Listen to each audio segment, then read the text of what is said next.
الفاتحة. أعوذ بالله من الشيطان الرجيم. بسم الله الرحمن الرحيم. الحمد لله رب العالمين الرحمن الرحيم. إياك نعبد صراط الذين أنعمت عليهم غير المغضوب عليهم ولا الضالين. السلام عليكم ورحمة الله وبركاته.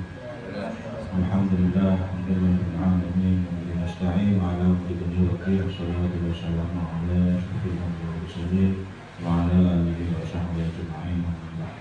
Al-Muhtaram Tarumin wabil khusus kepada para program yang mengumpul teman-teman pembuluh agama Islam Jakarta Tanggul, Bapak Udin atau PTKI Bapak Tanggul serta Ketua Tanggul dan staf seluruh Kota Tanggul yang kami banggakan adik-adik PKL dari Universitas Asyunya. Baik, pada siang kali ini kita nyampe pada pembahasan kitab Arba'in Nawawi, hadis yang ke-18. Al-Hadits Tsamin Asyara, hadis itu nomor 12, an Nabi Dawud Jundubni Sinadah wa Abdurrahman wa Abi Abdurrahman Mu'ad bin Jabal. Jadi Nabi Dar ini panggilan atau julukan, nama sebenarnya adalah Jundub bin Junadah, dan ada dua orang sahabat, Abi Abdurrahman yang nama aslinya juga Mu'ad bin Jabal radhiyallahu anhuma, anna Rasulullah sallallahu alaihi wasallam, jadi mereka berdua mendapat riwayat atau mendapat nasihat dari Rasulullah sallallahu alaihi wasallam. Qala dawuh Allah Subhanahu wa taala, ittaqillaha haitsu ma kunta. Ittaqillaha haitsu ma kunta. Jadi sering juga sama ini, ittaqillaha, bertakwalah kamu dimanapun kamu berada. Jadi sama dengan bahasa-bahasa kalau di setiap sholat Jumat, ittaqullaha haqqa tuqatih wa la tamutunna illa wa antum muslimun, dan seterusnya. Jadi intinya adalah ngomong takwa berarti dimanapun kita berada kita tetap harus takwa. Apa itu takwa? Seringkali disampaikan oleh para khotib, takwa itu adalah melaksanakan semua perintah Allah dan menjauhi segala larangan dari Allah Subhanahu wa taala. Gampangannya begitu, takwa itu begitu. Tapi ya ojo terus, karena sekarang ini kan musim di omah Subhana maca rengane depan keluar nyari kafe yang ada rondo nih. Nah ini takwa yang bagaimana yang begini, ini takwa sih tak jelas. Makanya kalau kita ngomong takwa dimanapun kita berada, maka kita harus selalu mengingat kepada Allah dimanapun kita, di kantor, di rumahnya teman, kalau perlu juga, ini juga tidak masalah sebenarnya, di dalam kamar mandi ingat, tapi ya bukan terus mengucap. Ini juga diperkatakan. Jadi dimanapun kita takwa, tetap melaksanakan perintah Allah. Bagaimana perintah Allah? Ya sholat, ya puasa, ya zakat, semua perintah-perintah Allah itu bagian dari takwa. Yang kedua, wattabi' sayyi'atal hasanah tamhuha.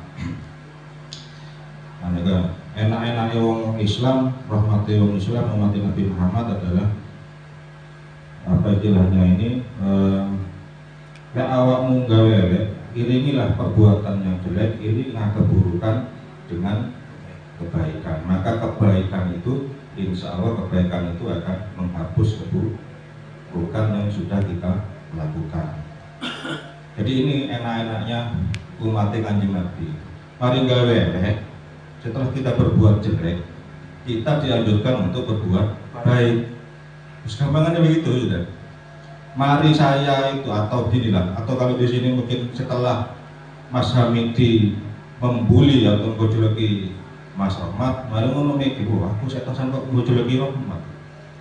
Akhirnya Mas Hamidi sadar, istighfar, astagfirullah, lalu terus Mas Ahmad dijak, Ahmad melaku mak, nanti mangan mat, tukung susu di tukung rokok, hilang wis, Rahmat seneng mau waktu Rahmat oleh dibojolki Mas Hamidi, akhirnya dituku rokok, dituku mam ya seneng hilang, dosane hilang. Nah ini enak-enaknya kita umatnya Kanjeng Nabi, dan banyak sekali cara-cara atau syariat atau ketentuan bagaimana kita bisa menghapuskan dosa-dosa dari kita, dari diri kita. Banyak sekali caranya. Bukan kok cara-cara seperti itu tadi aja gitu. Karena hadis ini sebenarnya juga berkaitan dengan perintah Nabi ketika memerintahkan Mu'adz bin Jabal ke Yaman. Nah, ini ada hadis lain yang ada kalimat lain, ada apa itu redaksi lain yang mengatakan bahwa pertanyaannya Mu'adz bin Jabal itu seperti apa gitu. Bukan, jadi apakah cukup dengan la ilaha illallah gitu. Maka Rasulullah menjawab, ya la ilaha illallah adalah sebaik-baiknya perbaikan yang baik gitu. Jadi meskipun awake dhewe karo dosa, tapi ini kalau dosane bukan berhubungan dengan manusia. Dosane kok aku jenengan ketok rondo ayu malah ngono, rondo itu ayu tapi tingkahnya orang ajar dan sebagainya. Nah, ini baru kita bisa mengucap istighfar atau kata-kata la ilaha illallah karena di hati gitu. Tapi nek sampean ngilono wong iki pegel ya sampean jelasnya harus minta maaf gitu. Bukan terus malah sama malah ngilono wong iki pegel baru-baru teng ati kok astagfirullahaladzim, astagfirullahaladzim. Tapo uang kan. Pak sembako. Nah, kalau dibelikan lagi, lain lagi itu sudah. Ya yang kau bilang mau cain kon ya mulai lagi ngebros segemi kilo. Oh ya apa ya sudah. Positif. Itu yang baik. Yang berikutnya nasihat di hadis yang ke-18 ada 3. Wa khaliqin nas bi khuluqin hasan. Jadi bertingkah lakulah kepada manusia dengan akhlak yang baik. Jadi ini mungkin menjawab realitas zaman sekarang. Akhlak ini juga sudah mulai berkurang, akhlak ini juga sudah mulai karena gara-gara medsos orang gampang kritik uang, orang gampang membuli orang mudah. Ini yang kadang-kadang kita tidak bisa, tetapi perlu kita perhatikan bahwa nasihat Rasulullah kita diminta untuk berlaku baik kepada sama manusia, pada tonggo, saudara dan sebagainya. Soalnya sak sugi-sugi, sekaya-kayanya bingungan, sampean sugi, terus tingkai sampean ndak api, tingkai sampean elek, ngekai uang 20.000 tapi kalau sikil, ya uang tetap tidak akan hormat ke jenengan karena sikap atau halak kita ini akan berbalik 100% kepada diri kita masing-masing.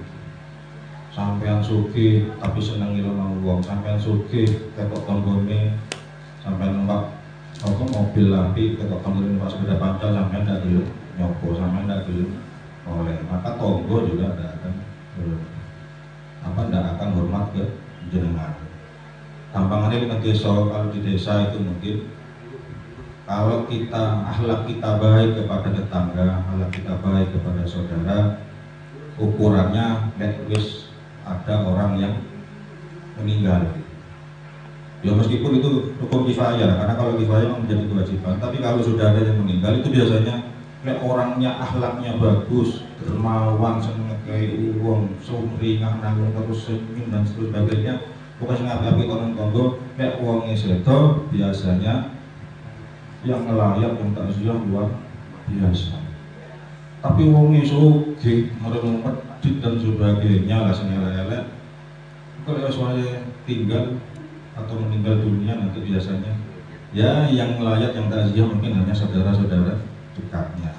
Biasanya juga yang menggali kubur adalah orang-orang petugas yang dikasih bayaran.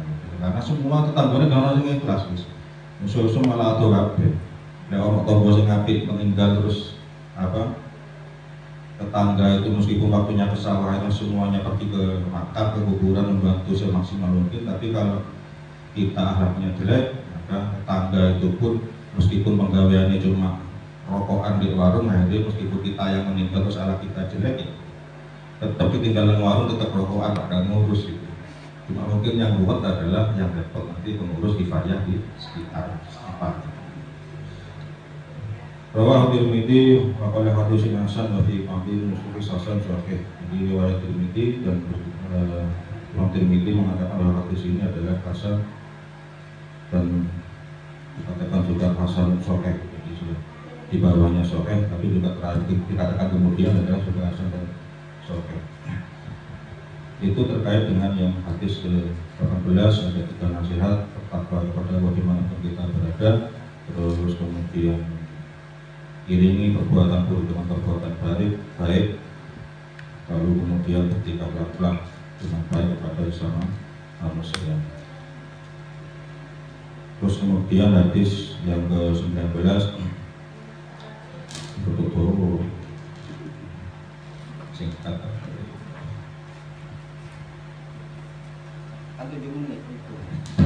Ya ini 7 menit katanya. Ana bin Abbas Abdullah bin Abbas qala kuntu rafa Rasulullah sallallahu alaihi wasallam yawman faqala ya gulam inni u'allimuka kalimatin ihfazillah yahfazaka ihfazillah tajidhu tujahaka id sa'alta fas'alillah wa idza ista'anta fasta'in billah wa'lam anna al-ummata law istama'at ala an yanfa'uka bi syai'in lam yanfa'uka illa bi syai' qad katabahu Allahu laka wa law ijtama'u ala an yadurruka bi syai'in lam yadurruka illa bi syai'in qad katabahu Allahu 'alaika rufi'atil aqlamu wa jaffatis suhuf.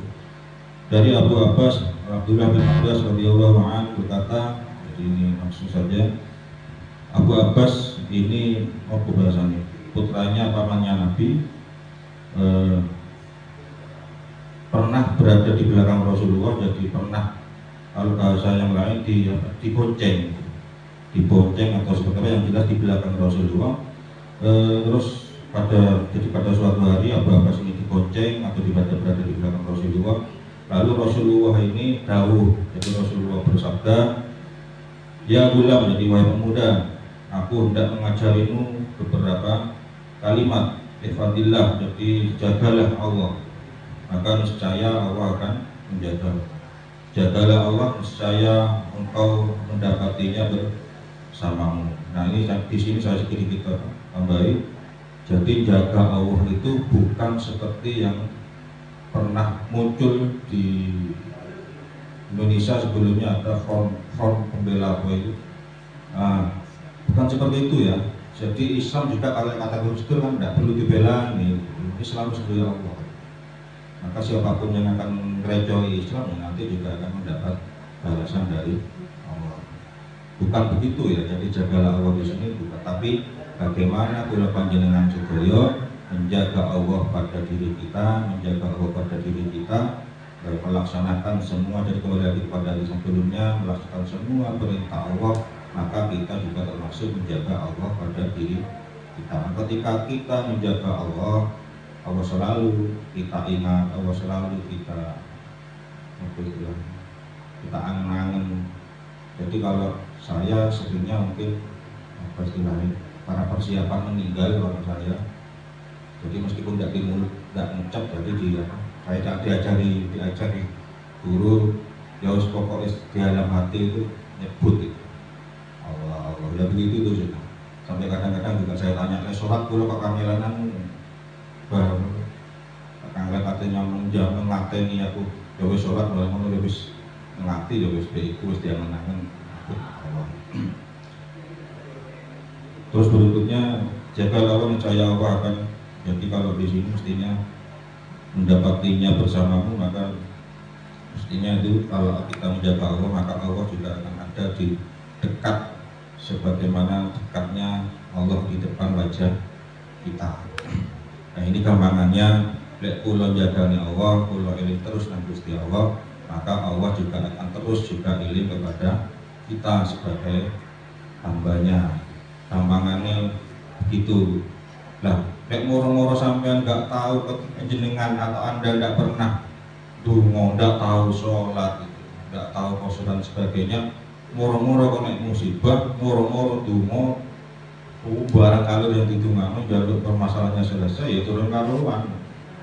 Caranya Gus Ba, sop, caranya Gus Ba, jadi bahasanya Allah itu Gus Ba itu kan enteng. Sopo begitu, moro-moro jaluk wingi-wingi nanti ketika bangannya begitu, maka kita tetap harus menjaga Allah pada diri kita, sehingga ketika kita butuh, ketika kita mendapat masalah, maka Allah juga akan senantiasa akan membantu kita. Yang berikutnya, jika engkau meminta, jadi mintalah kepada Allah. Jika engkau minta tolong, mintalah tolong kepada Allah.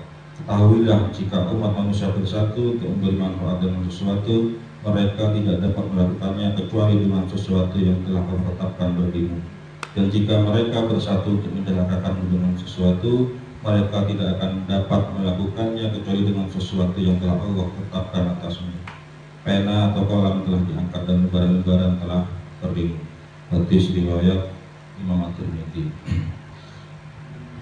Hadis yang berikutnya, nasihat yang berikutnya, ketika kita meminta pertolongan, mintalah pertolongan kepada Allah, bukan minta pertolongan kepada manusia.